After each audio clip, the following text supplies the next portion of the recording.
When you think of the cockiest players of all time, you think of Johnny Manziel, Baker Mayfield, and a couple others. As big as an ego and pride both of those guys had, the player we're going to talk about in today's video was far worse. There's a fine line between being confident and cocky. In my opinion, I don't really have a problem with it, and it's hard for me to label it cocky when you can back it up. As long as you're talking your stuff and you have the game to go with it, I don't see the problem. I'm not saying being cocky is good, but before the game, if you say I'm going to drop 500 passing yards and 5 touchdowns, you go out there and do it, the haters can't say too much. Where it starts to get cocky is when you overestimate your abilities and you're just talking reckless. Baker Mayfield and Johnny Manziel had a ton of haters in college. I also believe firmly, without a doubt in my mind, Manziel is the most polarizing college football athlete we've ever seen. Was Johnny football arrogant? Yes. Was he too confident and cocky? Yes. You could go on and on. But here's the thing. His fan base at Texas A&M, they loved him. The exact same thing can be said for Baker Mayfield at Oklahoma. The main topic and player we're going to focus on in today's video,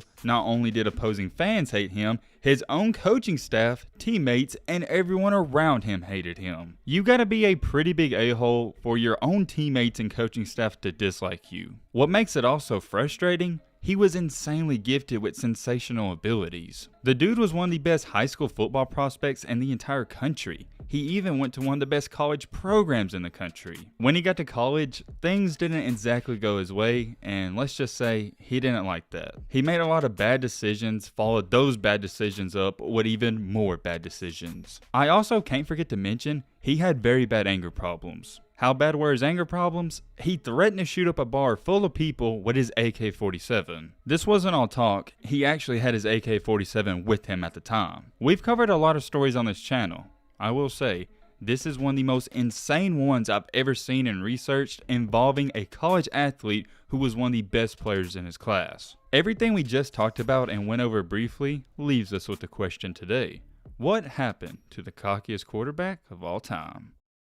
What's good, y'all? Hope you're having a blessed day. Just wanted to drop by and say there's a lot of people watching that aren't subscribed, and these videos take a long time to edit and research. So if you're enjoying the content, I'd appreciate if you join the family, hit that subscribe button, and leave a like for more. Yeah, let's see how many subscribers we can get off of this video. See if we can gain 3, 4, maybe 500.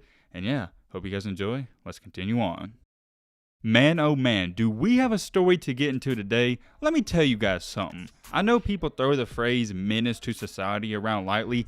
This guy was actually a certified menace to society. No jokes. This guy was so much out of control, when he was a college quarterback, he went to a high school football game and started a fight. We're gonna jump straight into it. Meet Chad Kelly. The name may ring a bell because he's the nephew of the NFL legend, Jim Kelly. So growing up, he always had these heavy expectations to be as good as his uncle. Some people say growing up, that's why he acted the way he did and so reckless. He was always labeled as Jim Kelly's nephew. Nobody knew him for Chad Kelly. I understand that 100%. If you're a younger sibling and your dad or older brother is extremely successful, you try to get out of that shadow. More times than not, that also leads to you doing things you typically wouldn't do. That being said, what he would do after high school, there's no excuse for it. Obviously, when you're the nephew of an NFL legend, it doesn't take long for people to give you some hype and attention. We see scenarios like with Bronny James, who's LeBron's son. He isn't going to be as good as LeBron, and he probably never will be.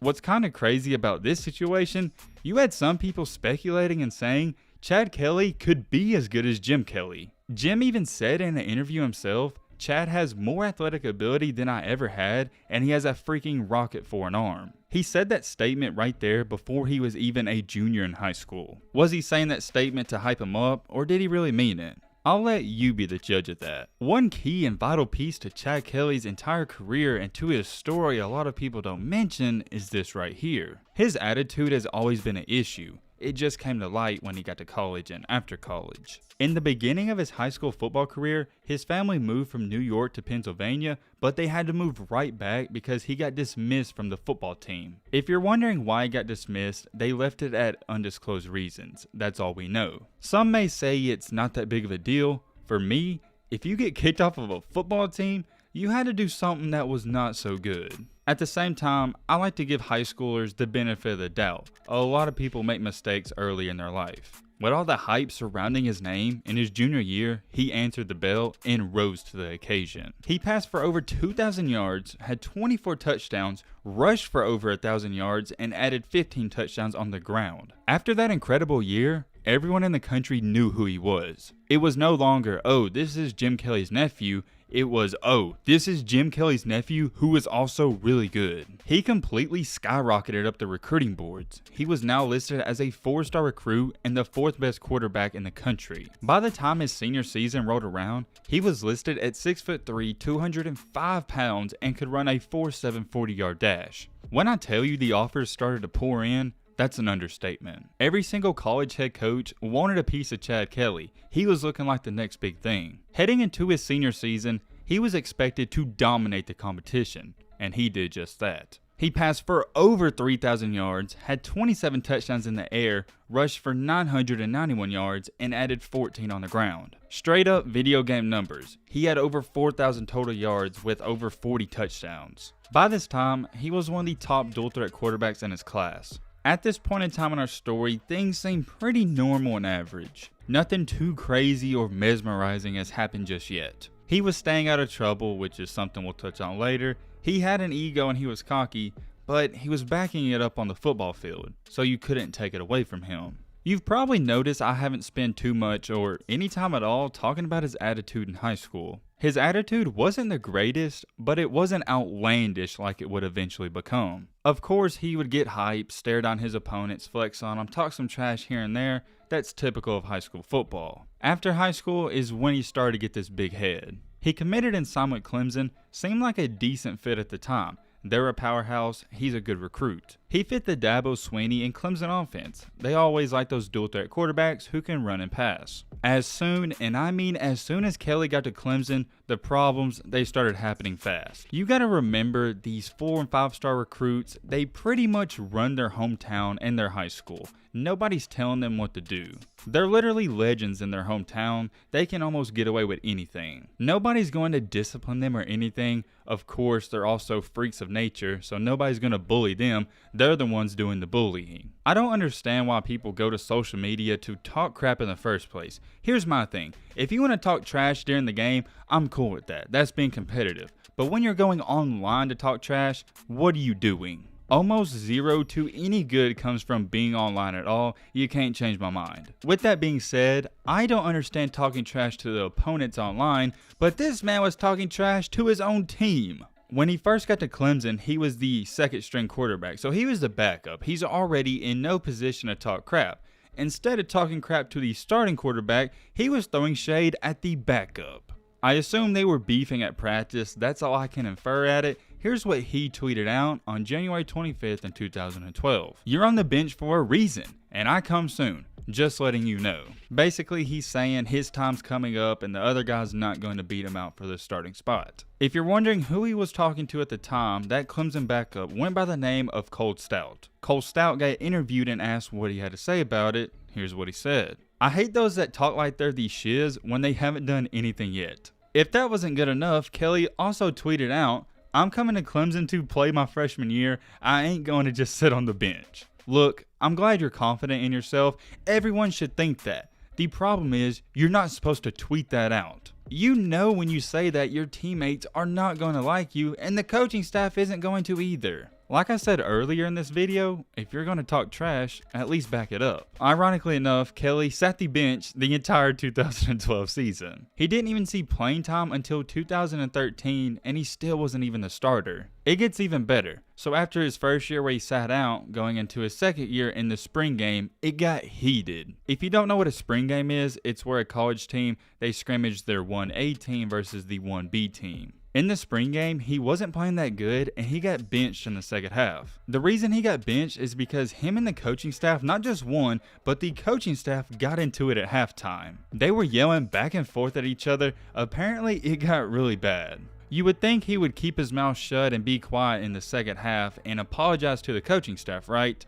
That didn't happen. That entire second half of the spring game, he was yelling at the coaching staff. I try to sympathize with the athlete and look at it from two sides. Maybe in the first half things weren't going his way and some coach said a smart aleck remark to him and he went back at him and that's how they got into it. At halftime the yelling continued, they were going back and forth, so they was like, you know what, we're going to bench you and give you some time to cool off and think about things. Instead of thinking about his mistakes and feeling bad about it, he continued to go off. That's why I can't feel too bad for him. Here's what head coach Dabo Swinney had to say. You're not going to have guys crossing a line with the coaches just because they're frustrated with whatever. He got frustrated and reacted the way your leader can't react. It's just that simple. Dabo Swinney really liked him, so he didn't kick him off the team just yet. He wanted to give him another chance. Once again, it's hard to feel bad for him. They continue to give him chances. To make a long story short, another altercation happened and he had to be escorted away from the football facilities. Of course, Dabo got asked about it. Here's what he said. I hope he will mature and grow from this and become the man and player I know he can be.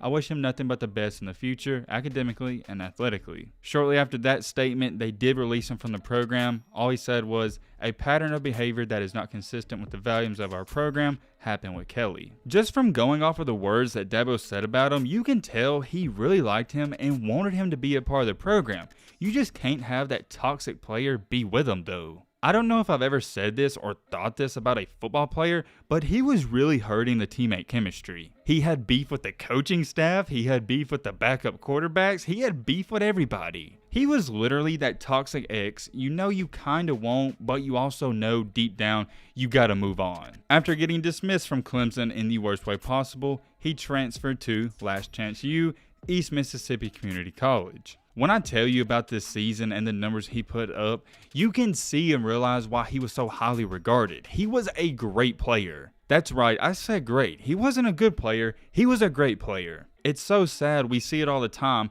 There's been plenty of players, I'm sure, that were way better than Michael Jordan. There's plenty of players that were way better than Tom Brady. Unfortunately, they didn't have the discipline and the right mindset to act right. I'm telling you straight up, think about it. There's gotta be at least probably 20 to 30 people that have been born on this earth that were probably better than Michael Jordan, but either A, they couldn't stay out of trouble, or B, didn't work hard. I don't want to spend too much time talking about his days at community college because we still have a long way to go. All you need to know is that in 12 games, only 12 games, he threw for 3,906 yards with 47 touchdowns to only 8 interceptions. He led East Mississippi to a 12-0 undefeated record and the national championship. I get it, it's community college, it's still impressive to me, I don't care what anybody says. I'm going to give him some slight credit, he was getting his reputation back. He went to another college, stayed out of trouble almost for a year, another team was ready to give him a shot. That team happened to be Ole Miss. Hold on. It did seem like he was out of trouble when he was at this community college, but he wasn't. Chad Kelly and some of his friends decided to go to a nightclub. Some things happened, he had too many drinks, and the bouncer asked him to leave at approximately 3:15 a.m. When the bouncer asked him to leave, instead of being a normal citizen and leaving, you know what he did? He punched him in the face. You may be asking, why did they ask him to leave? Because they already made him leave earlier because of things he's been doing. It continued to go on after punching the bouncer. He said, quote unquote, I'm going to my car to get my AK-47 and spray this place. That's a bold statement and you want to take caution, so they did. They called the police. By the time they called the police, he already left and they tracked down his truck he was in. When the police pulled him over, he wouldn't get out of the car, so they had to forcibly remove him. According to the police, Chad Kelly kicked them and was swinging on them. Once they handcuffed him, he then resisted getting into the patrol car. They finally got him in there and he was sent to jail. When it was all said and done, he had 7 charges on him just from that single night. I have no idea whatsoever how he got away with those charges, but he did. Clemson seemed like a good fit, but Ole Miss was almost the perfect fit. You got a reckless quarterback and a reckless head coach at the time. They meshed well together. In December of 2014, this is when Chad Kelly committed to the University of Mississippi. The head coach was Hugh Freeze, and he was named the starting quarterback. Nobody was hyping him up going into the year. Everyone was too concerned with his attitude. People were going to be shocked if he could even stay on the team. Remember what happened at Clemson. He was beefing with the coaching staff and was calling out the backup quarterback. We'll touch on this a little later in the video. The thing with Chad Kelly and other top tier high school recruits, they're okay and you can kind of keep them in check when things are going their way. When they're happy, their attitude's not going to show. But when they get benched or they're the backup, like Spencer Rattler, their true character is revealed. Everyone can be happy and act accordingly when things are going their way, but your true character is revealed through adversity and tough situations. In his first couple of games for Ole Miss, they were solid, but nothing too exceptional right away. It wasn't until they played Alabama when people started to give this guy some real hype. The previous year in 2014, Ole Miss already upset Alabama once, so nobody in their right mind was projecting them to go back-to-back against Nick Saban, especially at their home field. I remember this game like it was yesterday. Ole Miss didn't really win it. Alabama lost it. They had 5 turnovers. It was one of the worst games I've ever seen under Nick Saban. I hate to discredit Ole Miss. They just didn't really win the game. Alabama lost it more than anything. No matter how you look at it, a win is a win, and Ole Miss came out on top and upset number 2 Alabama with Chad Kelly. Kelly wasn't great, but he was solid. He was 18 for 33 with 341 passing yards and 3 touchdowns. He continued this stretch of balling out all throughout the season. He even had almost 500 yards and 6 touchdowns against Arkansas. I'm not going to go over every single game, but you can understand why people were hyping him up like they were in high school. He was giving some really good defenses a hard time. In his junior season, 2015 for Ole Miss, he threw for over 4,000 yards with 31 touchdowns to only 13 interceptions. Not too shabby. Maybe the 13 interceptions are a red flag, but hey, that's how this kid played. He was reckless. He would make some bad plays, but also make some good ones. In that junior season, I wouldn't go as too far as to saying he was on the same level as Johnny Manziel. However, it was pretty close. If you watched college football, and even if you were a casual, you knew who he was. He led Ole Miss to a 10-3 record. For that program, that's really good. We still have a long way to go in this story, but at this point in time for our junior year, I want to do a little recap. The most impressive part for his junior year at Ole Miss to me is the fact that he had 0 off-the-field problems. Going into his senior year, he was a legit NFL prospect. He had good size, he could throw, he could run. He was looking like maybe not a first round, but a second to third round pick. It doesn't matter who you are, if you beat Alabama and have a good game, you're going to get a lot of attention from the media. People knew who he was. He had all eyes on him. The only thing he needed to do was to stay out of trouble, focus on football his senior year, and he could have been something special. You can kind of tell from where I'm going with that statement, he didn't do that. Going into his senior season, 2016, his team was ranked number 9 in the country. The first game of the year was against number 4 ranked Florida State. You would expect Kelly to be locking in focus, but nope.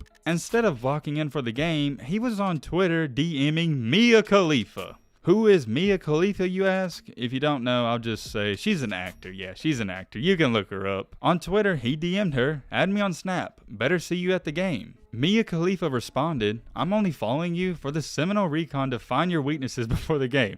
Also because last chance you. Kelly goes on to say, oh yeah, haha, you're funny. So what did you think of the show? She answers, weakness number 1, can't resist urges to slide into DMs of girls out of his league. She posted those screenshots on Twitter and said, should have spent more time in your playbook and less time in my DMs. Hashtag Knowles. This will probably be the only time I have Chad Kelly's back in this entire video. He didn't say anything outlandish in those DMs. All he said was, hope to see you at the game, add me on Snap, and he kept it cool. He didn't say anything crazy. All I see from Mia Khalifa is she's trying to act funny and be funny. I didn't think it was funny at all. You can feel how you want about it. To me, DMs, they're supposed to be between 2 people. If you screenshot them, you're a weirdo to me. The DMs were fine to me. However, I guess she was right. Ole Miss did lose to Florida State, 45-34, and Chad Kelly threw 3 interceptions. And now, this is the part in our story where things start to go downhill really fast. Not too much longer after those DMs, Chad Kelly had some free time, so he went to his brother's high school football game.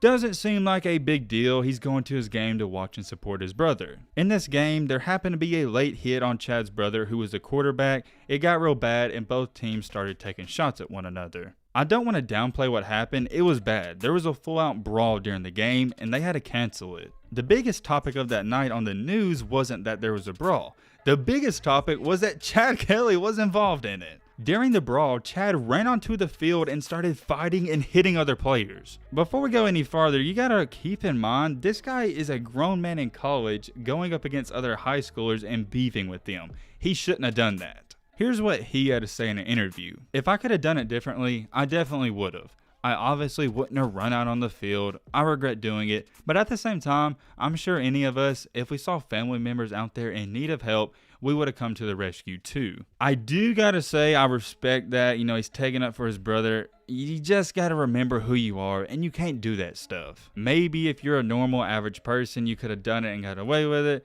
The fact you're the starting quarterback for Ole Miss and you're trying to get to the NFL, it's a different ball game. Here's what Ole Miss's coach had to say. "I've spoken to Chad and his family. He understands that he should have handled this difficult situation with his brother differently. He has apologized, and we will continue to address this when he returns to campus." Anyways, moving on, when he got back to Ole Miss, things went back to normal. His senior year wasn't as great as he anticipated or wanted it to be. Ole Miss lost 3 more games when he was in there, and he also went down with a season-ending injury. The injury he suffered was an ACL tear and meniscus tear, and he had to have surgery. For his senior year, he still passed for 2,758 yards with 19 touchdowns to 8 interceptions. Remember, this was in limited time, only 9 games. Him and his agent was anticipating getting an NFL Combine invite, but they didn't give him one because of the off-the-field issues. It was looking like his career was almost dead but gone, and he sabotaged it himself. It was nobody's fault but his. His draft stock continued to go down as the days went on. Such a terrible situation.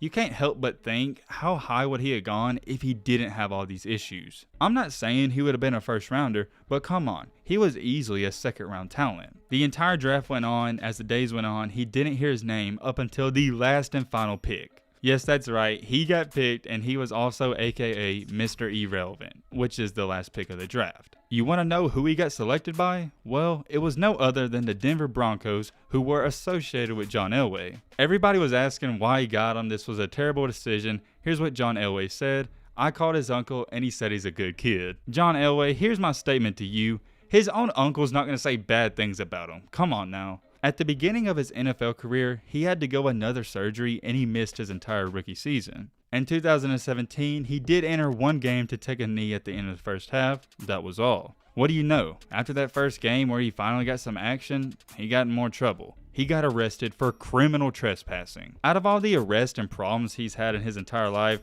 this may be the worst one. He got arrested due to a physical altercation with a guest at Von Miller's party he was hosting, and he invited the entire team, so he went there. What I just told you right there, that has nothing to do with the trespassing. That's how he got kicked out of the party. After Von Miller's security kicked him out, he then proceeded to go to a random house, go inside, sit on their couch, and begin mumbling quote-unquote incoherently, which means nobody can understand him. Okay, let me put this in perspective. Imagine you're playing PS5 or you're sitting there watching TV or doing anything in your house, and out of nowhere you look on your couch and there's a random guy sitting there talking to himself. Would that not freak you out, and how strange is that? He also wasn't a random guy, he was an NFL quarterback. So what did the guy that owned the house do? He got up and chased Chad Kelly out of his house, and he hit him with a vacuum tube. Man, you want to talk about being down bad in your life? He went from being a promising NFL prospect to getting hit with a vacuum tube.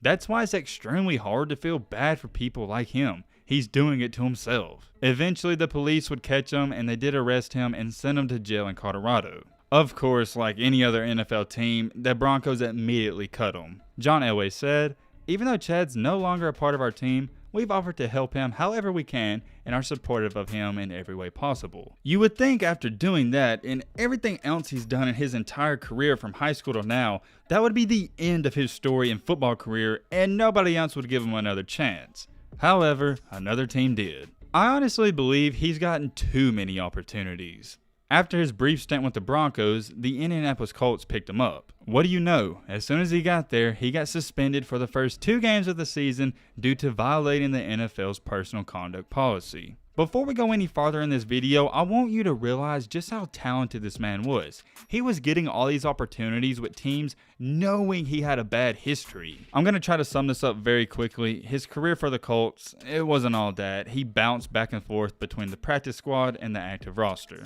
In early 2020, he was released. After he was released, everybody was like, okay, this is now the official end, but no. There's more. He got another chance for the Buffalo Bills. He got a tryout with them, but he didn't make the team. Even though he didn't make the team, once again, it goes to show you just how much people understand how talented he is. The current up-to-date on where Chad Kelly is now is it was reported going into the 2021 season, he had a tryout for the Green Bay Packers. I hate to say this, I mean this in the most respectful way possible. What a waste of talent. There's something about seeing a talented player who doesn't live up to their potential that doesn't sit right with me. The same thing can be said for Johnny Manziel. He was beyond gifted. He just couldn't stay out of trouble. This has been one of the longest videos I've ever done on the history of this channel, so if you could leave a like, I would greatly appreciate it. Let me know what you think about this story and Chad Kelly. Where did he go wrong and what could he have done better? Look at his numbers. They're ridiculous. He threw for over 4,000 yards in the SEC. I could go on and on. What a disappointment. Let me know what you think about this down below. But with all that being said, that's going to wrap up this video. I hope you guys enjoyed. Hope you guys learned something. If you're new to the channel, you know what to do. Hit that subscribe button. Join the family. Leave a like for more. And as always, let's be great. I'm out, y'all. Peace.